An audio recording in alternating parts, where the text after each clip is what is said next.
Olá, amigos do nosso canal. Esse vídeo é mais uma reflexão, a gente vai trazer através dele mais um tema para reflexão de vocês, né? Porque tem coisa que parece ser, mas não é, né? De que a gente está falando? A gente está falando aqui do Padre Quevedo, tá? O Padre Quevedo, o que a mídia costuma dizer a respeito dele? É que ele é aquele religioso, né, que combatia, que desmascarava charlatões, né? O religioso que desmascarava charlatões, que queria livrar a humanidade, né, da superstição, dos bruxos, das bruxas, né?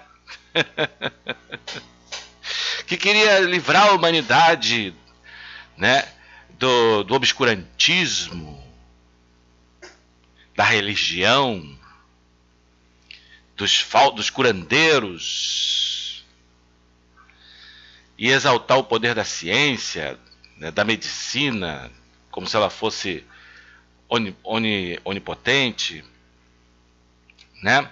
Então a mídia ela passa essa imagem de um padre que queria livrar a humanidade de charlatões e curandeiros. Mas a gente vai aqui nesse vídeo desmistificar essa ideia, né?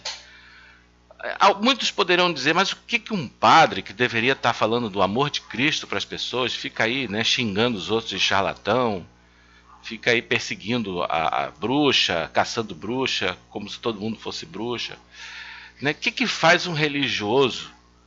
Porque isso, se o cara está incentivando o ateísmo, né? Porque os ateus adoram ele, né? Se o cara está incentivando o ateísmo, ele sendo um padre, isso pode se voltar contra ele, né? Porque ele também, sendo padre, ele tem uma fé, né? Como é que pode um padre que deveria estar incentivando a fé nas pessoas, incentiva a descrença, o ateísmo, e não pensa, não reflete que isso pode se voltar contra a sua própria fé, né? Então, gente, eu estive refletindo sobre isso e durante anos eu reflito sobre muitas coisas em relação relacionadas a esse tema. E claro que muita coisa do âmbito da psicologia a gente tira assim da observação, né?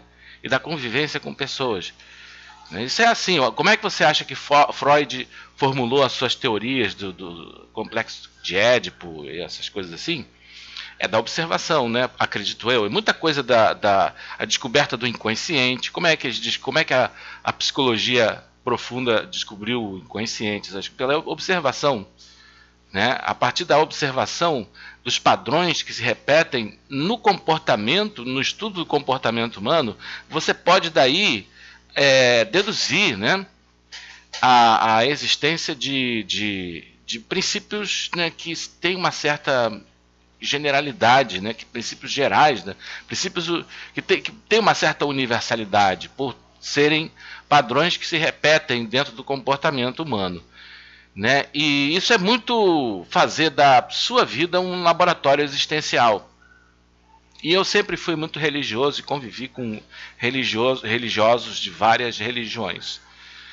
E uma coisa que eu descobri é que o religioso fundamentalista, o religioso sectário, o que é o religioso fundamentalista e o que é o religioso sectário? É aquele que acredita que a sua religião é a única verdadeira e as outras religiões estão erradas, são do mal ou são do diabo. Esse é o religioso sectário. Então, esse comportamento do Padre Quevedo tem muita relação com a psicologia profunda do religioso, com a psique do religioso sectário, do religioso fundamentalista, que tem essa perspectiva, né? Então, o religioso sectário pensa da seguinte maneira.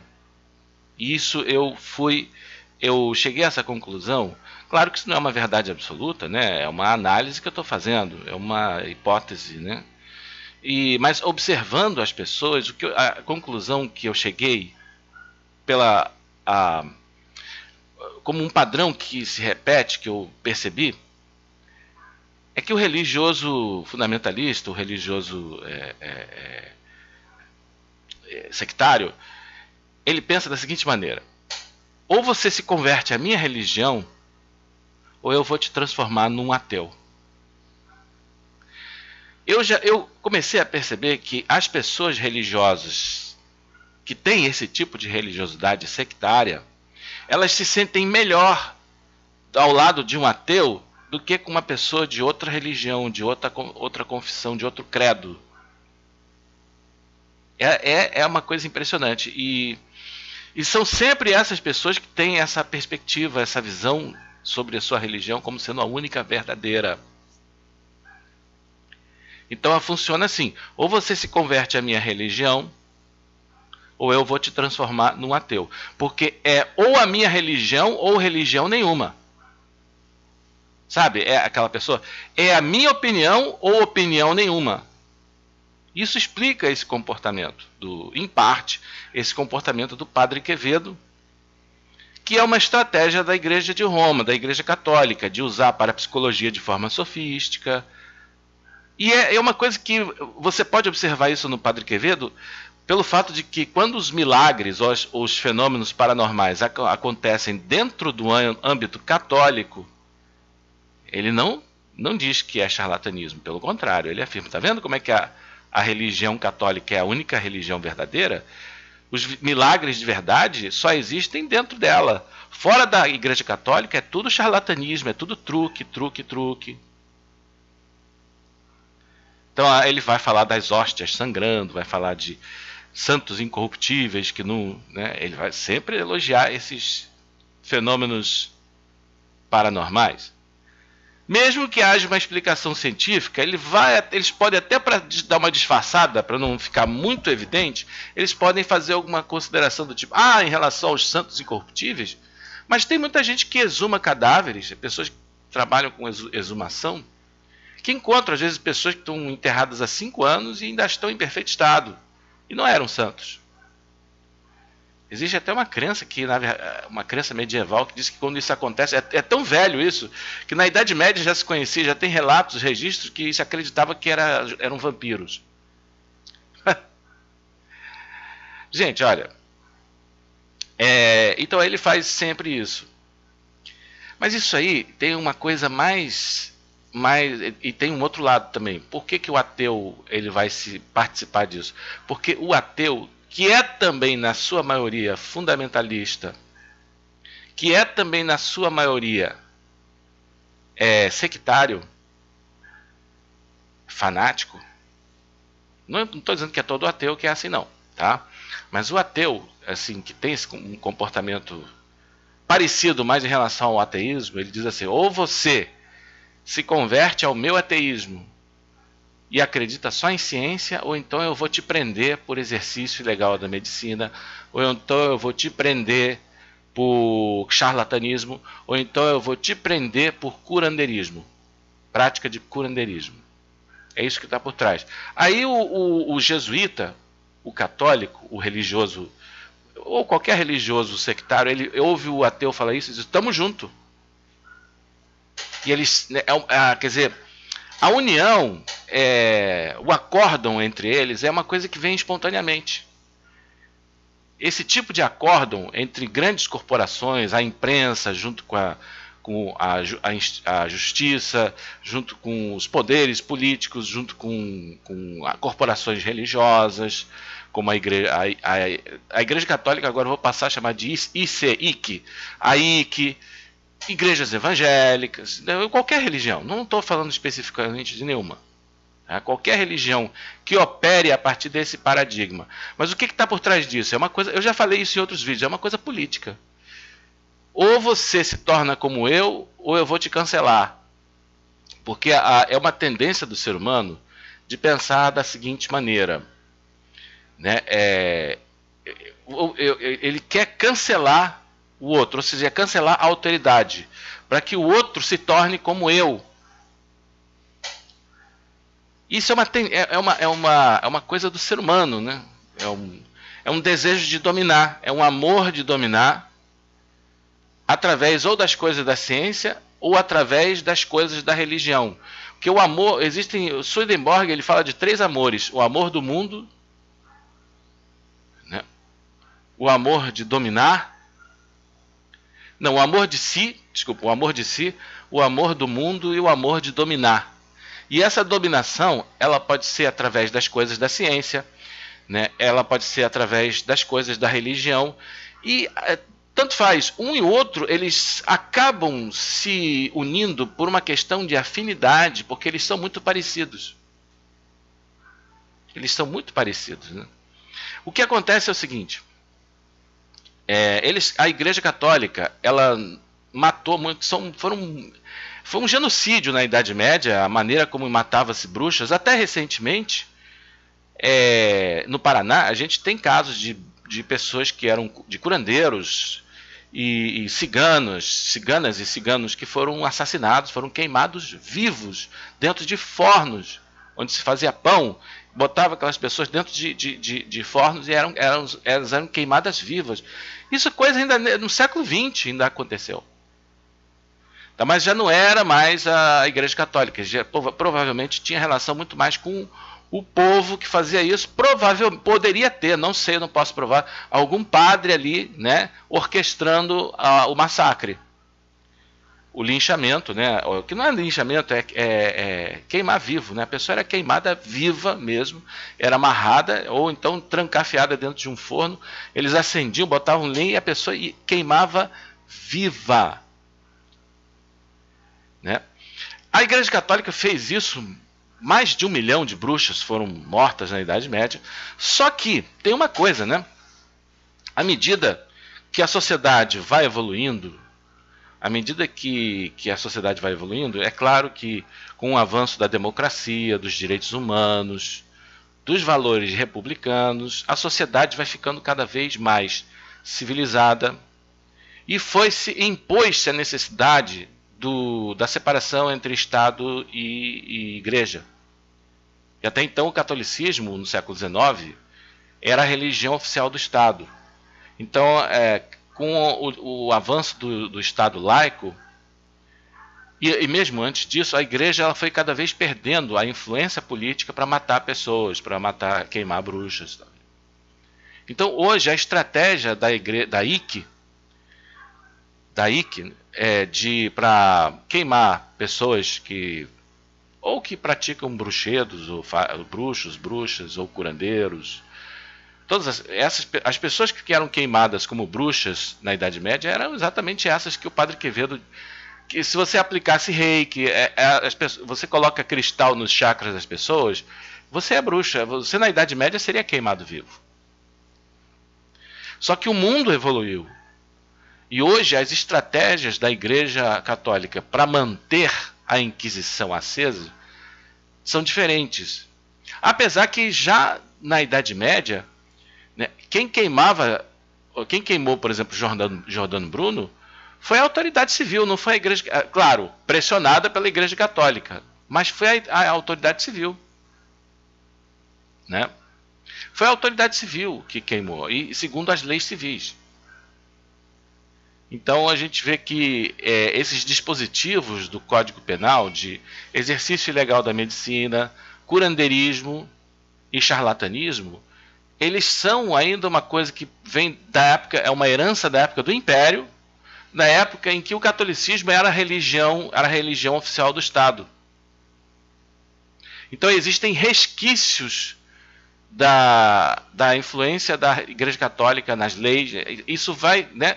O Brasil teve várias constituições que se seguiram, constituições depois do Império, constituições republicanas, e por fim a própria Constituição Cidadã de 1988 manteve essas categorias penais de curandeirismo, charlatanismo e exercício ilegal da medicina, porque é uma herança histórica que vem do século XIX, vem da época em que a Igreja Católica era a religião oficial do Império. Nós vamos fazer uma série de vídeos aqui no nosso canal, pelo menos 3 vídeos, em que a gente vai comentar estudos antropológicos. Eu não vou ficar só no lero-lero, não, eu vou provar isso.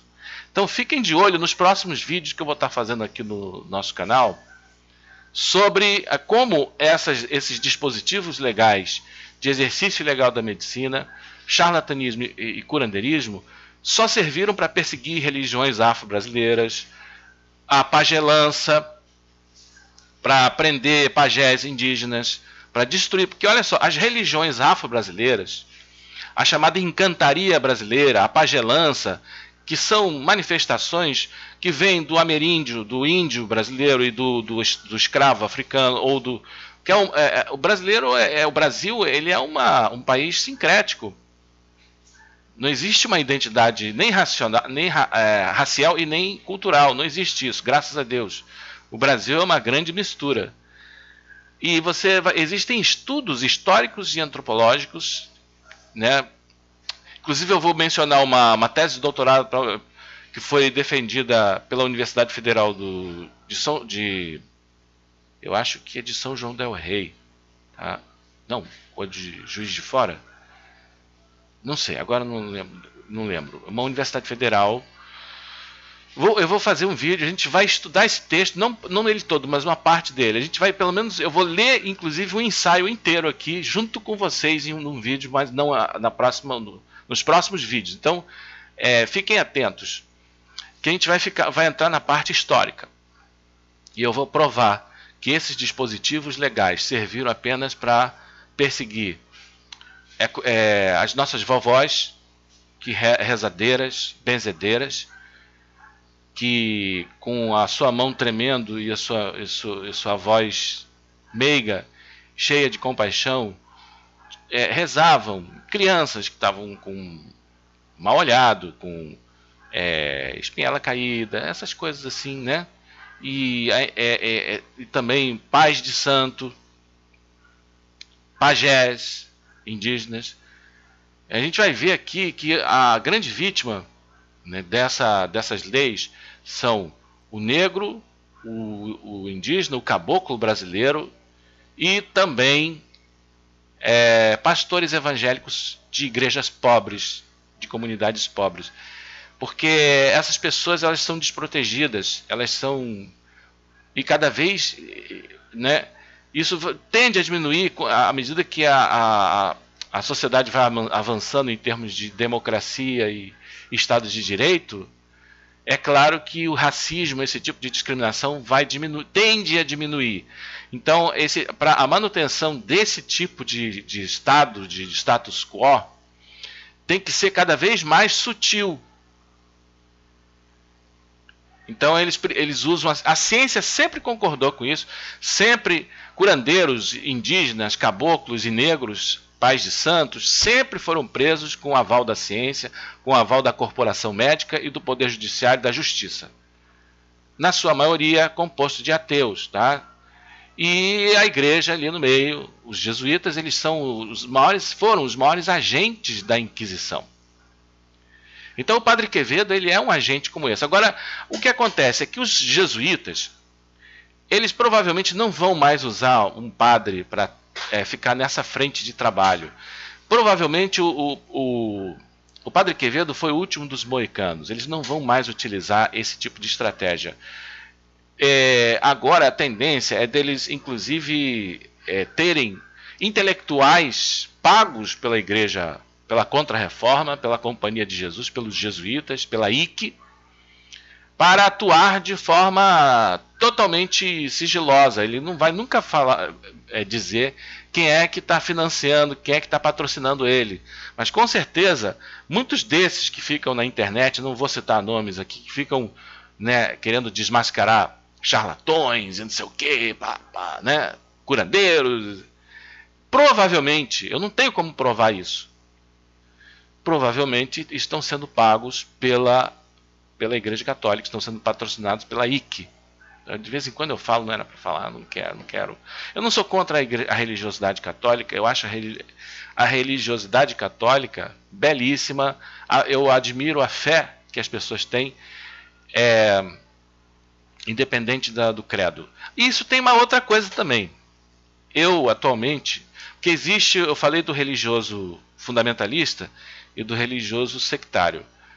Mas com o avanço da democracia, dos direitos humanos, do Estado de Direito, Enfim, com o avanço da civilização, com o progresso da civilização e da razão, vai surgindo uma figura diferente. Uma figura diferente que é o religioso universalista. É aquele que vê verdade em todas as religiões.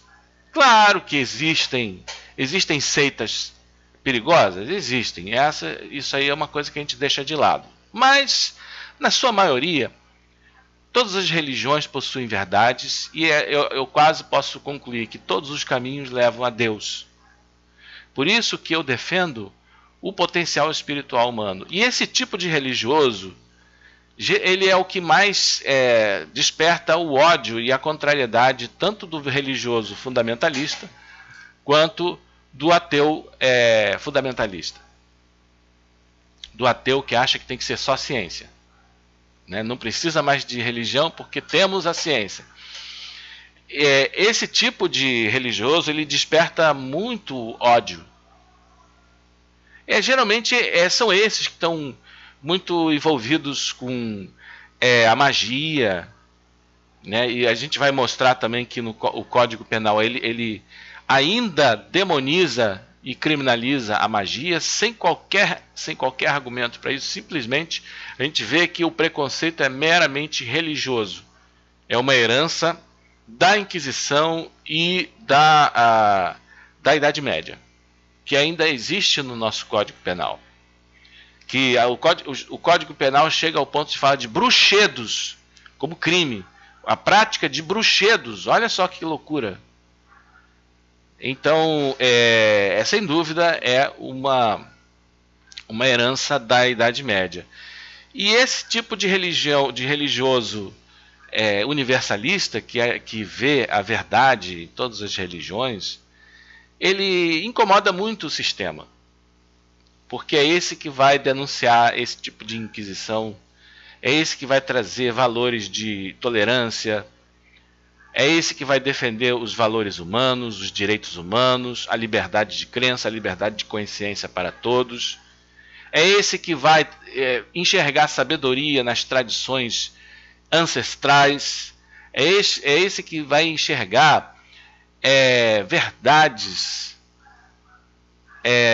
em outros saberes, e não apenas os saberes hegemônicos, ou a ciência hegemônica, mas é esse tipo de consciência universalista que vai enxergar a verdade em outros sistemas etnomédicos, que vai enxergar a verdade na medicina tradicional chinesa, na medicina ayurvédica ou mesmo na medicina indígena. E vai perceber que esses são os maiores perseguidos. Que já percebeu há muito tempo que a ciência não é a verdade absoluta, que a ciência não tem humildade, e que existe quando existe um interesse comum entre grupos diversos, e quando esse interesse é comum, existe um acórdão entre eles, né, que eles vão conspirar, a imprensa junto com... Isso é uma coisa espontânea, uma conspiração espontânea. Eu falei em um outro vídeo que não existe conspiração espontânea, mas eu retiro isso que eu digo, eu refleti melhor sobre isso. Existe sim. O impeachment da Dilma, em grande parte, foi uma conspiração espontânea. Né? O Congresso Nacional se uniu com o Judiciário, que se uniu com a imprensa, que se uniu com as redes sociais, com a Google, com o Facebook, para difundir fake news. Né? Foi um grande acórdão entre corporações, entre empresas, Fiesp. Então você vê muitos grupos poderosos que, mesmo que e também corporações religiosas. Então, grupos diversos que se uniram num grande acórdão. Isso é um tipo de conspiração espontânea que acontece. Isso é verossímil, isso acontece. E é isso que garante a continuidade da Inquisição. É quando a imprensa, né, pega alguém e demoniza, e faz linchamento, um curandeiro qualquer. Basta uma religião pequena começar a se destacar, começar a ter muitos seguidores, eles começam já a inventar mentira, calúnia. Isso é a especialidade da imprensa, né? É típico, né? Típico deles. Fizeram isso com os Hare Krishnas, fizeram isso com a, como é que se diz, a cientologia, e vão continuar fazendo. Se a gente não combater pela liberdade, os evangélicos, por exemplo, as igrejas evangélicas pequenas, que são frágeis, que não têm apoio das grandes religiões, as grandes corporações religiosas, isso eles não se metem mais, né? Que tem inclusive emissoras de televisão, são poderosas, com essas eles não se metem, mas com as religiões pequenas, centros espíritas, médiums, né? Igual o Kleber Aran, lá que atuava em Pernambuco, já estão perseguindo ele. Então, eles sempre fazem algum tipo de imprensa, algum tipo de reportagem que aparece em todos os portais extremamente agressiva e denegrindo. Isso é uma coisa, até que isso chame a atenção das autoridades, da polícia, que também vai participar disso, né? Tem muito delegado que é ateu, né? Ou então é católico, infelizmente. Gente, a justiça tem lado, a polícia tem lado. Não existe neutralidade nisso. O ser humano não é neutro. Nós vimos pelo julgamento do Lula que a justiça tem partido, tem lado, tem ideologia. A ciência tem partido, tem lado, tem ideologia. Corporações religiosas têm lado, têm partido e têm ideologia, gente. E, infelizmente, esse é o mundo dos homens. O que impede que isso tenha um impacto mais agressivo, que essa Inquisição seja tão ruim quanto a Igreja Católica, é o progresso da razão e o progresso da civilização.